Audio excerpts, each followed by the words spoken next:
미국에서 펼쳐지고 있는 클럽 월드컵에서 이변이 계속되고 있습니다.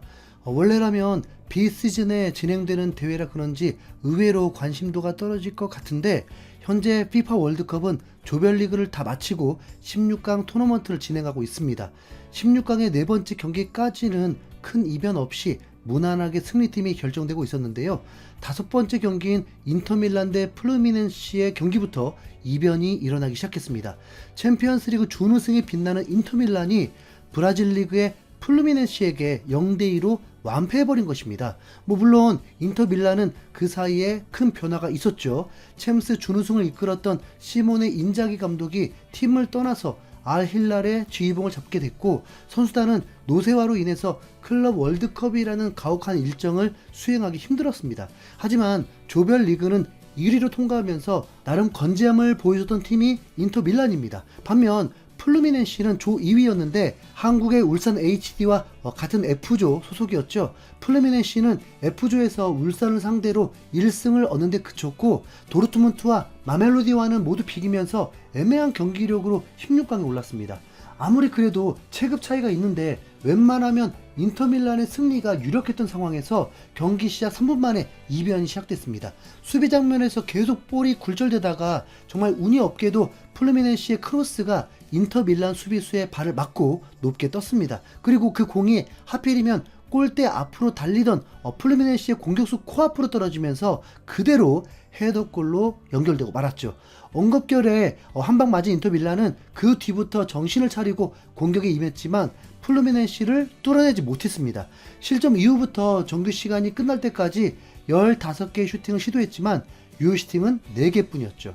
후반 37분쯤에 라우타로의 침착한 슈팅이 골대 오른쪽을 맞고 튕겨나왔던 게 가장 득점과 가까웠던 순간이었습니다. 점유율도 인터밀란이 거의 70%였는데 끝까지 만회골을 넣지 못하더라고요. 아니 오히려 후반 추가 시간에 들어서자 플루미넨시가 쐐기골까지 터뜨려버리면서 챔스 준우승팀인 인터밀란이 클럽 월드컵 16강에서 탈락하고 말았습니다. 이래서 축구공은 둥글다는 말을 하나 봅니다. 네. 그런데 클럽 월드컵의 이변은 여기서 끝나지 않았습니다. 다음 경기인 맨시티 알힐랄의 경기에서도 엄청난 이변이 일어난 건데요. 사실 이 경기는 경기 외적으로도 상당히 주목할 부분이 많은 경기였습니다. 일단 가장 이슈가 됐던 건 알힐랄의 주앙 칸셀루 때문입니다.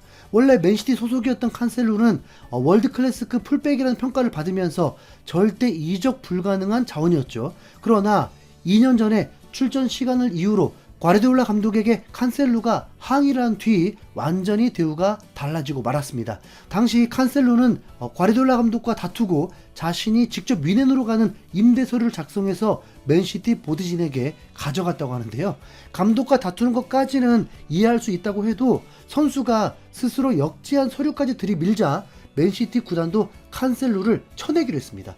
그리고 반 시즌 동안 미넨으로 임대를 갔고 다음 시즌에는 바르셀로나로 임대를 갔죠. 하지만 이 두 구단은 칸셀루를 완전 영입하지는 않았습니다. 그러다가 결국 이적한 게 알힐랄이었습니다. 그 뒤로 맨시티를 처음 만나는 거다 보니까 경기 결과에 따라서 과르디올라 감독이 웃거나 칸셀루가 웃는 결과가 나오게 된 겁니다. 그리고 또 주목할 점은 알힐랄의 감독인데 앞서 언급했듯이 인터밀란을 이끌고 챔스 결승까지 갔던 인자기 감독이 불과 한 달 전에 새롭게 부임한 상태였는데요. 인자기 감독은 데뷔전 상대로 유력한 우승 후보인 레알 마드리드를 만났는데 놀랍게도 1대1 무승부를 거두면서 대단한 경기력을 선보였습니다. 물론 레알 마드리드 역시 새롭게 부임한 알론소 감독의 첫 경기였긴 했지만 기본적으로 레알 마드리드가 알힐랄보다 더 강팀으로 평가되는 건 맞잖아요. 그러나 이 열세를 극복한 경기력을 보고 인자기 감독이 분명 한 수가 있는 감독이란 게 명명백백하게 증명됐습니다. 괜히 명장 소리를 듣는 게 아니더라고요. 그리고 나서 16강에서 만난 게 맨시티, 그리고 과르디올라 감독입니다. 객관적인 전력은 맨시티의 우세가 맞지만 레알 마드리드전을 보면 알힐랄 역시 절대로 만만한 팀은 아니었죠.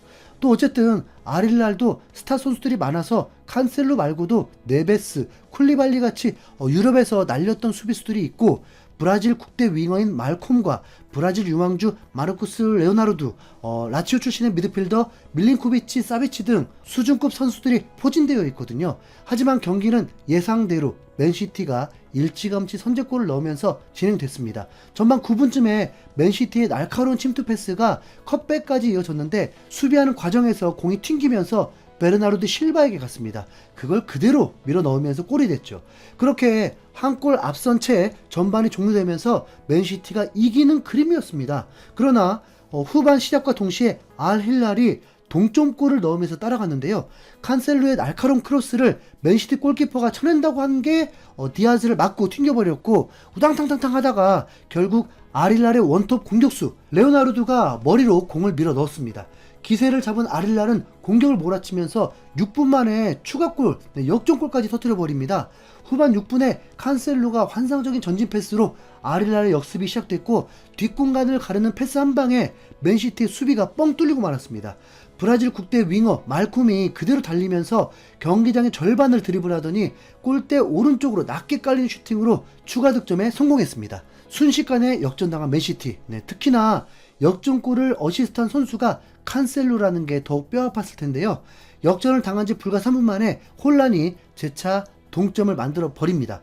코너킥 상황이었는데 실바의 코너킥을 자기가 헤딩을 하더니 수비수 맞고 튕겨나온 공에 제일 먼저 달려가서 골키퍼 가랑이 사이로 절묘하게 밀어 넣어버린 겁니다.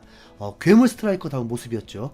이후에 정규 시간이 다 흐를 때까지 맨시티가 69%의 점유율을 가져갔지만 결승골은 나오지 않았습니다. 슈팅 개수가 23대 11로 2배 이상 차이였고 유효 슈팅은 13대 2로 6배가 넘게 차이 났지만 스코어는 2대 2로 연장전까지 이어졌습니다. 그리고 연장전 시작 3분 만에 아릴랄이 제역전골을 터뜨립니다. 네베스가 골대 중앙으로 올린 코너킥을 쿨리발리가 그대로 헤더슛으로 연결하면서 맨시티의 골망을 뒤흔들었죠. 에데르손 골키퍼는 역동작에 걸린 건지 움찔하기만 할 뿐 몸을 날리지 못하고 무기력하게 골을 바라봐야만 했습니다. 맨시티는 연장 시합과 동시에 홀란 대신 마르무시를 투입했고 미드필더 교체를 한 상황이었는데요. 역전골을 먹고는 로드리를 빼고 필 포든을 투입한 과르디올라 감독입니다. 그런데 이 선택이 맞아떨어지면서 연장전 전반이 끝나기 직전에 교체 투입된 체르키와 포든이 합작해서 또다시 동점골을 뽑아냈습니다. 아릴랄 쪽 진영에서 잠시 소강 상태였는데 포든이 순간 스프린트를 하면서 침투를 했고 이를 본 체르키가 완벽한 로빙 패스로 아릴랄의 뒷공간을 무너뜨렸죠. 포든은 달리던 그대로 발만 뻗으면서 아릴랄의 골망을 흔들었고 그렇게 스코어는 다시 3대 3 동점이 됐습니다. 보는 사람 입장에서는 계속 동점과 역전이 반복되는 이 경기가 매우 재밌었지만 맨시티 팬들은 아마 속이 타들어갔겠죠. 승부는 연장 후반에 갈렸습니다. 아릴랄이 멋진 크로스에 이어서 헤더슛까지 연결했는데 이 슛까지는 에데르손 골키퍼가 선방을 해냈습니다. 그러나 헤더슛을 하는 순간 멈춰버린 맨시티 수비수들과 달리 아릴랄의 공격수 레오나르도는 움직였고 그 차이가 결국 결승골로 연결됐습니다. 선발로 나와서 2시간 가까이 뛰었던 레오나르도는 다리가 풀렸는지 넘어졌는데 그러면서도 끝까지 집중력을 놓치지 않고 맨시티 골대 안으로 공을 차넣었거든요. 아릴랄이 더 간절한 모습이었습니다. 결과는 3대 4로 아릴랄의 역전승. 정말 명승부였습니다. 클럽 월드컵도 상위 라운드로 올라갈수록 수준이 높아지고 볼맛이 나고 있는데요. 부디 8강에서 뮌헨과 파리가 맞붙을 때에는 김민재와 이강인의 맞대결이 성사되길 바라면서 이만 마치도록 하겠습니다. 이상 흰수염 고래였습니다. 감사합니다.